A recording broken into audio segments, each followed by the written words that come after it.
Hey you guys, it's Melissa here from melissaoatman.com. Welcome to another episode of Awaken Your Inner Awesomeness, the weekly podcast dedicated to spirituality and self-improvement. I am so delighted you're here with me today because we have a very special guest. Today we have with us Mr. John Thompson. He is the author of two books, Pete and Gwendolyn Grew Up, and he also has the book How to Write a Novel in 5 Years, A Hero's Journey. He also has his own podcast, The Oddvile Revue, where they talk about all things artistry and the process of creation. And he's also the owner of Adult Storytime Publishing. And so he's here today to talk to us about his journey with writing and how he has struggled with really getting himself to do what he knew he was destined to do. And he's here to encourage all of you to write if that is your calling. And so he's going to talk to us today about his book and his process in writing that. So welcome to the show today, John. Thank you. Thank you for having me, Melissa. So good to be. I've been looking forward to this for a while now. Yeah, I have to Excited. give the audience a little backstory too, because I think it's really interesting. So I actually met you in person. We met several years ago. My Yeah, sister and I little had over done two. yeah, we did a girls' trip to Fort Lauderdale, and we just happened to meet up like in a bar just talking. And I mentioned I was a writer, you mentioned you were a writer. So we kind of made that connection and kept in contact. And then you reached out to me and said, you had written your book. And I'm like, oh, that's so great because I think we had that in common. And so I'm really excited to have you here to talk about the book. So tell us a little bit about your book and, you know, how did you really write this? Because I know it was kind of a struggle at first. I know that. And I get that, the procrastination piece of knowing that you're supposed to be doing this, but not really sitting down and doing it. So you have quite a story about that. Yeah, yeah, definitely. So my novel and the kind of memoir about the process of writing that novel really play hand in hand. Um, but a little over 5 years ago, I got the idea to write Pete and Gwendolyn Grew Up, which started as a novel, and actually about a few months after we met each other in Florida, like I had reached that about 80,000 word mark. Like that's was just kind of the goal in my mind. Like that's about as much as people can handle for one novel. So once I got to about 90 and realized that this story, which had a 50-year arc to it, like these children who are growing up, obviously Pete and Gwendolyn grew up, like they hadn't even made it through high school at 90,000 words. And I had kind of skipped around, like it was not even readable. Like even 3 years ago, like maybe like the first two chapters would be something that I'd be willing to share with somebody, but it still felt like I was almost done the whole time. So at that point, took a breath and realized, it's a three novel process. So fast forward to about a year and a half or a year or so, and hit another hit another checkpoint. Like I think it was like I was actually pushing for the deadline that I made in my mind really, really hard, and like writing more efficiently than I ever had. Just going hard all day, just like stopping to sleep and eat and go to work and then hit it again. Like nobody set this goal. I didn't have a publisher like breathing down my neck to get there. If I don't push myself, then nobody will. So I just had to stick to it. And then after all this work, I'm almost done. And I take a nap, I wake up, my computer screen is just blue. Like everything that I had written, like I didn't lose everything, but everything that I had wrote over that past week was just gone. No, So yeah, your worst it nightmare. was yeah, super worst nightmare. It was devastating. But again, it was just part of the universe's process. Like the story needed its time to develop, and like me refusing the call was just like part of that. Like everything just happens in its time. But like I was already kind of resisting breaking it down to short story mode or a short story form, because throughout the journey you meet a lot of different characters that have one-offs and origins of their own. But I still wanted to just be able to say that I wrote this one novel, because like that's what I set out to do. So I wouldn't let it go. And then like just kind of made me let it go. And then I started chopping it down to an episodic form. Kind of because I grew up a TV kid, and like I kind of want to make it for like my audience is kind of non-readers, which is a very big task to take on if you want to sell books. But you just have to make the art for yourself. And I love to read, but my attention span just doesn't allow it all the time. So this is short and episodic. But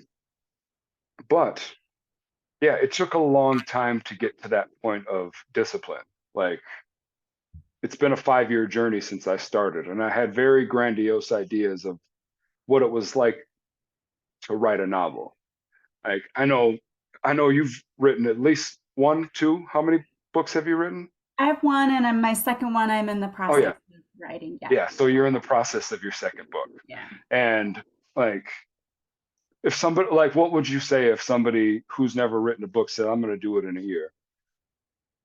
How would you respond to that? I would say, well, that's a lofty goal. Yeah, yeah, yeah. Good luck to you. Yeah. But like yeah, I needed that to get me going. Like if I had known it was going to take me 5 years to publish my first work, I probably would have done something else. But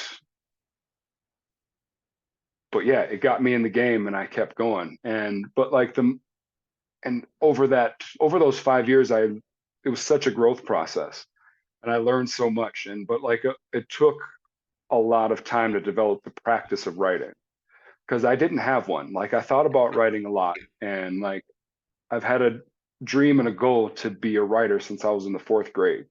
Like I remember my first couple of assignments, and you'll hear about those in How to Write a Novel in 5 Years. I kind of go over the times that I got close to writing, the times that I avoided it, and everything that I did instead of writing up until the point that I made a decision to be an author and just like pursue it with all my heart and like relentlessly. And even after that point, it took a while. Like probably not until I'd say honestly, maybe a year and a half ago. So probably year 3.5, year 4, did I actually like have a disciplined daily practice of writing. And like that's what it takes. And it's like I think you could probably write something close to a novel in a year if you come into it with that kind of practice and you have the time. You can just devote a couple hours to it every day and not judge your process and just get to it. But it takes time to get there. And what do you think is probably one of the most important things when it comes to being a writer? It is the consistency of making sure that if there's somebody out there listening who says, well, I've always thought about becoming a writer, I've always wanted to write a novel. What's the most important thing for somebody who's sitting out there listening that wants to get started? What do you think is the most important thing for them to know? Um, well, you just have to start. You just have to make an intention to do it, um, and start as small as you need to. I started. I mean, I started big and got very little done my first year. Um, like yeah, like at the end of a year, I had the first act of the first episode done, but it still felt like I was close. But even 5, 10, 15 minutes a day. Before I started the novel, I set a goal to write in my journal for every day for a month at least. Yeah, just scribble down. Even if you have an idea, if you've been batting around that idea for a novel in your mind for a long time, you can start there, or just kind of info dump your brain out. Just get a practice of doing that. Don't have to get anywhere. Like that, even that alone will just feel better. Even if you don't have a desire to write a novel, I couldn't recommend enough to anybody to just write every day, 10, 15 minutes, whatever it is. And just, you have to start there. And it's just cliche advice, but anybody that's ever done anything will tell you, just how do I become a novel? How do I write a novel? Just just start writing. Just do it. Yeah, yeah, It's true though, yeah, because when you start and you sit down and you just write a little bit every day, it's amazing and surprising how much will actually come to you. yeah, yeah. And even if you're just info dumping, like you might get a little, you info dump for 2 pages, you might get this one sentence that's a gem or something that really resonates to you, and you can kind of think about it, ponder on it, and even if you don't go back to it, like it's there, and like it's just something you don't have to carry with you anymore. That's true. I think a lot of people, when they sit down to write, maybe overthink sometimes, and that's why you get that what a lot of people refer to as writer's block. And Yeah, I think that's where the free writing comes in, and it's so important because if you just get into the habit of doing it, then it kind of takes that pressure off of you, I think, yeah, anyway. yeah, totally. And just the concept of drafting, be it your actual project or your thoughts in your journal, but not like, don't worry about it being perfect. Don't worry about grammar, punctuation. Just get it out there because you're going to edit it anyways. Like it's not going to look anything like that in the finished product. So you really don't have anything to worry about. And I think that once you figure that out, and it still took me a long time to figure that out, but once you get that in your mind, like it doesn't matter, it's just a draft, then you're a lot more free in your creativity,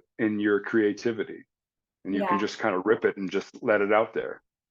Yeah, And I nobody think has to people know that. worry that I think that's that fear, right? A lot of people, you overthink like, oh, my grammar isn't, very good. I don't know this. I don't know that. That's why you pay editors to go in and look at Yeah, your work and catch all of that. yeah, You don't have to worry about that. yeah, yeah, absolutely. My editor makes my life so much easier. Like it's so like liberating when I'm trying to figure out this sentence doesn't really flow right. It's like, whatever, Rob will fix it. Like Yeah, there are people who do that. Well, tell us more about your book because you wrote this book, How to Write a Novel in 5 Years, A Hero's Journey. So I'm really curious, this hero's journey, why do you refer to a hero's journey when you talk about writing a book in 5 years? well, I've I'm a big fan of Joseph Campbell and all of his works, and he kind of coined this storytelling method called the hero's journey. And it's it's a circular format. There's 16 steps to it, and I won't hit all of them, but just like it starts in the ordinary world, and then you get your call to adventure, and then there's this point that where we refuse the call, and that's kind of, I feel like that's kind of like the part that like shapes us and gets us ready for the journey, but like also not a conscious distraction, or like, because it can look like a lot of things. You can just like be procrastinating, you can busy yourself with other things, you can try and take care of all these other loose ends before you start whatever you feel you've been called in your heart to do. And like that, for me it's writing, and I think a lot of people it is writing, but it could be anything. It could be starting a business, um, you know even working on relationships, like your family life, whatever, or starting a hobby, like whatever. Just it's a whatever your bliss may be. Like it's a path to follow, ultimately following your bliss. And you have to go through these stages of development and growth and kind of reckoning with past ghosts and demons and traumas and everything like that. And it just, like, for me personally, like all that stuff just really came to the surface. And like I didn't in my mind, I wasn't getting on a hero's journey. Like it, I kind of came to that realization afterwards, and it was very helpful in navigating through it. And eventually I decided to write my story in that form. And that's something that I kind of rejected for a while too. It's like, oh, that seems like a cool idea, but man, it would be so much work. Like, I don't even know how I'd start to do that. Like what, and I plug, and it's amazing how it, looking back and reflecting through the hero's journey, like it lines up over the last 5 years to these stages, and it just perfectly plugs in. And after the refusal of the call, you'll get your supernatural aid, which could be something spiritual or that you feel from above, or a guide or a mentor, somebody you meet, just like somebody that reminds you that you're on this journey and empowers you with something to keep going. And then you go into the first threshold, which is just like the point of no return, and to where you're in it now, and it's rough, but like there's no going back. And again, I won't go through all of them, but you go into the belly of the whale, and there's atonement with the father, and meeting of the goddess and the temptress. And yeah, there's 16 amazing steps, and they shape you. And like, I feel it's to prepare you for the end, to once you return to the ordinary world and you meld the two worlds that you formed along the way. And that's where the bliss is.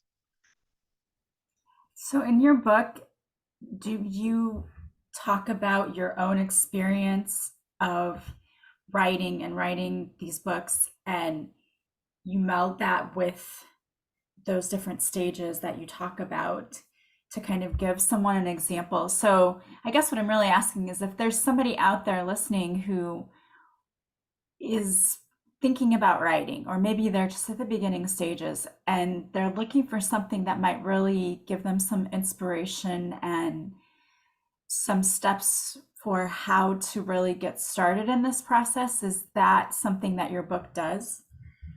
Yeah. Yeah. I just, if I represent anything, or like if I want to instill in anything, like I want the reader to listen to my audiobooks. And what, kind of say, hey, like, if this guy can do it, I can do it. Like, because yeah, it's about writing, but like it's mostly about the process of me learning how to get out of my own way. So kind of like an inspirational, like, uh partner or road trip partner in this journey towards bliss, to be like, yeah, well, he's been through it, or he's going through it, and he still struggles through it. Like, I hope to tell a lot of relatable stories, a lot of personal and vulnerable stories that, like, I haven't shared with many people, but they were formative, definitely, and just relationships gained, relationships lost, um, and just growing through it. And also just like a kind of a heads up that, like, once you get into this journey, like, you might unfurl some things, and like it might get tough at times, but keep going, and like keep going. It's just like, for me personally, it's like, once once I had this dream in my hand, there's nothing I can do to let it go. Like, even right now, like it's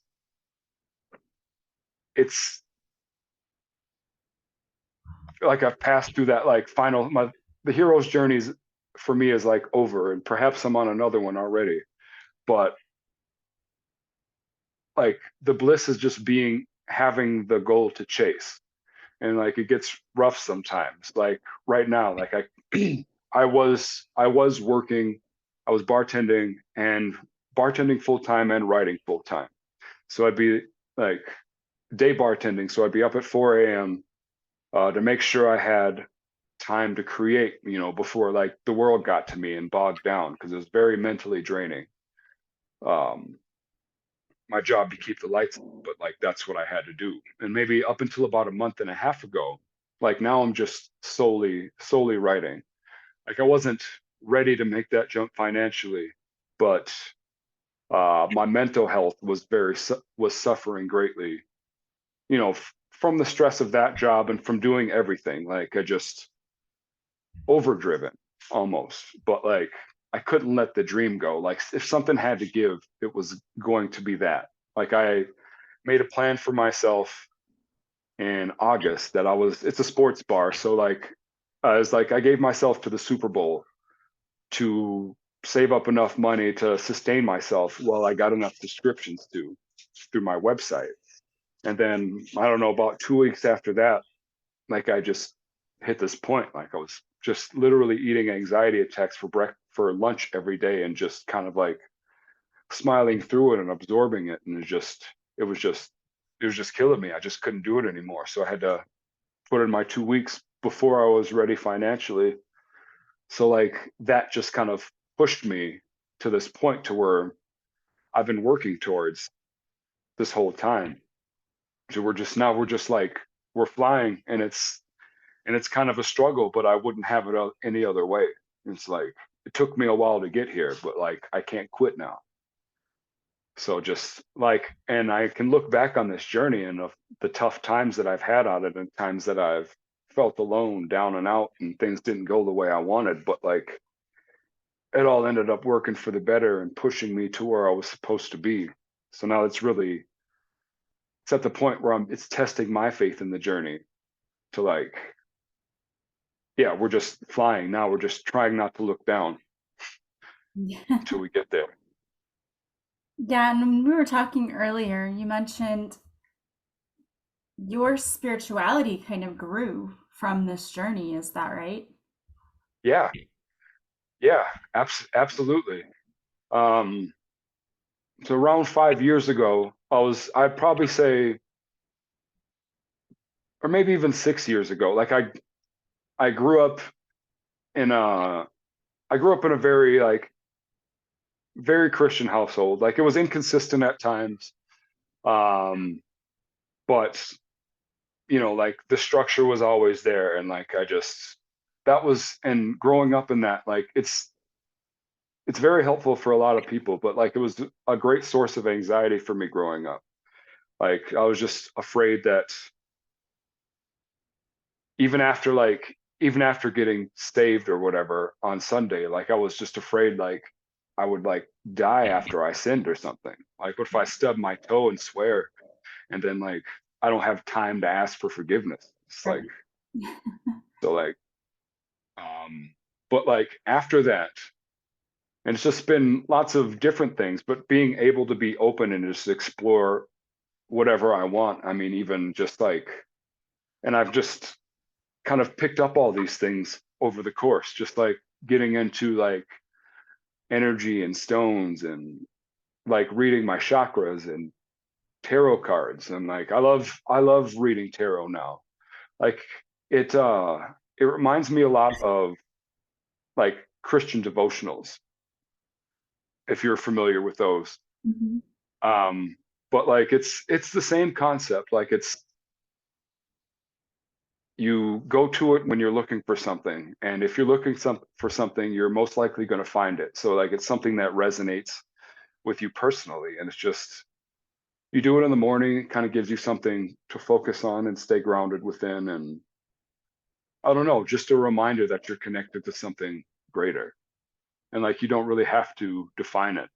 But like I study everything, like Buddhism, Stoicism's very helpful.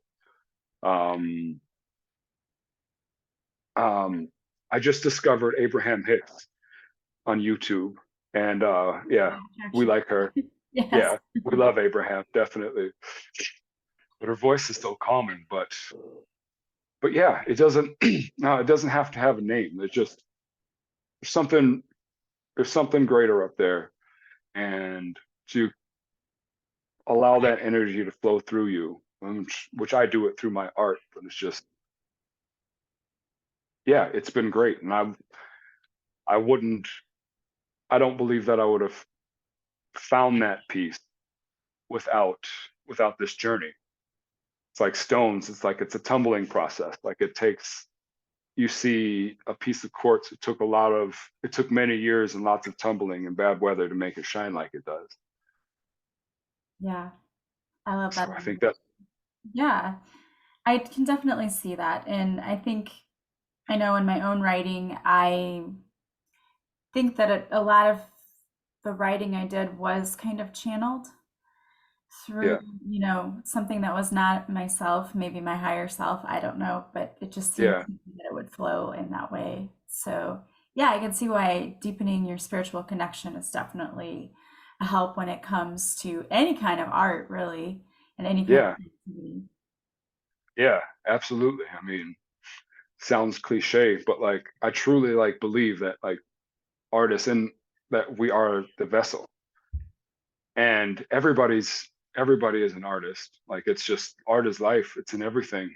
It's in the way you communicate with other people and connect. It's even if it's not an excuse me, even if it's not like a recognized or acknowledged medium, just the way you do the way you do your job, whatever it is, if you just if you make it you, it's art. Right. And yeah, and it just the spirit just is allowed to move through you and just moving positive energy. The chipper lady at Target who's really excited about the deals, like almost more excited than you are, but also a little jealous because she hid that behind something and she was going to go get it afterwards or whatever. But like she's an artist in her medium. Yeah. Yeah. Love that. So tell us too, because so you have and it's adult storytime publishing. Tell us a Yes. little bit more about that. Well, I wanted to in line with creating my own Neverland as like the archetype of Peter Pan, finding that like eternal youth. I wanted to do it my way and skip the gatekeepers, skip finding a publisher to pick you up and do this. Like I just wanted to do it all myself. And I want to work with other people, and slowly but surely I am. But like, yeah, I just wanted to do this my way. So I started my own publishing company and just through an LLC, and I developed a website and built a makeshift recording studio in my bedroom. And I wrote, recorded, and produced and edited all the audiobooks myself. And now it's available on adultstorytime.net. I couldn't get a .com, uh, but hopefully that won't matter soon enough. But now it's subscription based, and so it's $1.99 a month or $12 a year. But other than the two series that I have out right now, which are about the length of a novella each, I'd say, I have 6 seasons of each coming, along with spin-off series, about 10 additional series that are in various levels of draft that I plan to unfurl over the next 5 years. Time will only tell how far I get with those, but again, something that came along the journey. Like if I hadn't been on this journey, I might have just written that novel and I've been out of stuff to write about. Very, But yeah, it's amazing what unfolds. Well, I love yeah, that.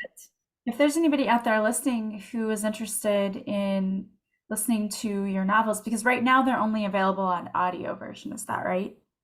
yes, Okay. yes. And yeah, because they're really written to be heard, like just in a true storytelling fashion. But it's almost and of course they read well. It's not like a script or anything, but it's kind of like TV for your ears. They're like 30, 40-minute episodes, 5 episodes in each. And yeah, they're only available right now through adultstorytime.net. I have started doing a YouTube series of how to write a novel in 5 years, just to kind of help move that around, get the word out and promote it. So each episode is about like 7 or 8 smaller stories. I'm just joining my love of music, so I call them tracks instead of chapters. So like uh tr- I've been releasing a track every day, trying to like up my YouTube presence. Like I don't know much about it, and like I don't know much about anything I'm doing. I just figure it out as I go, and somehow here we are. There you go. But I've heard that you got to feed that algorithm every day to like, and it'll push it out further. So we'll see what happens with that. So there's about, in season 1, there's probably about 30 tracks. So my goal is to really push those out. So you can, if you're a YouTuber, then you can just go on to Adult Storytime 7 is what it's called on YouTube, and you can follow along from there. Appreciate the likes and subscribes there as well. But the math in my head, all I need is 4,000 subscribers to Adult Storytime, and I mean, like I don't know how much people swear on this, but that's FU money to me. Like I can just live my life creating with all my bills paid, and I eventually want to get to the point of where I can live out some philanthropic goals as well. But I mean, baby steps, I guess. Yeah, I'd like for it to all just pop down once. Like this episode is going to reach 1 million people, and they're all just going to subscribe because you said so. But I mean, I'll take it. I'll definitely take it. But like, we'll get there. Yeah. Yeah. That'd be nice. I would like that Yeah. too. Like that too. If you can make us both have that kind of money that we don't have to do our 9 to 5, we can just create. That would be amazing. We would appreciate that. Yeah, for sure. So if you guys are out there and you're writing and you're interested in kind of seeing this journey unfold, go to your YouTube channel, and we're going to have those links in the show notes too, so people can go directly there if you're interested in also subscribing, so that you can listen to this whole series, which sounds so fascinating. And I love the concept behind this. Then you can go there and do that too. So we're going to have all of that in the show notes. Thank you so much for being here with us today, John. Oh, thank you for having me, Melissa. It was so good to see you again. Yes, it's good to see you again too. It's so Yeah. interesting when you have a connection with someone because of the writing, and you're like, oh yeah, I'm a writer too. So that's always a fun thing to. Yeah. Yeah, I mean, that was a very refusal to the call moment. That was definitely a time that I wasn't writing at Hollywood Beach, Florida, but it was it was my good friend Eddie's bachelor party that we were down there for, and just about maybe a month or so before I moved down to Santa Fe, and I really got into the practice. So I'm glad to have met you then, and yeah, time is divine, and it just it's always unfolding as it should. So like, thank you for having me.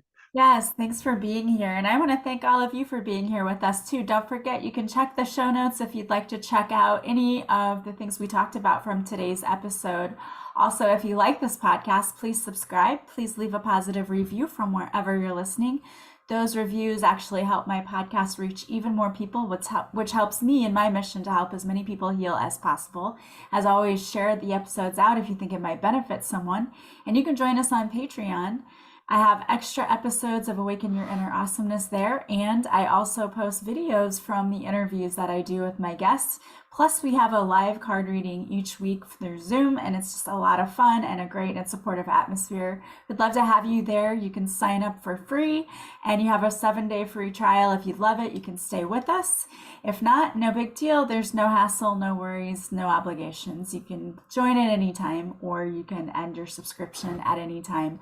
As always, I hope you guys have a beautiful day. I am sending you so much love and light, and I will talk to you soon. Bye, guys.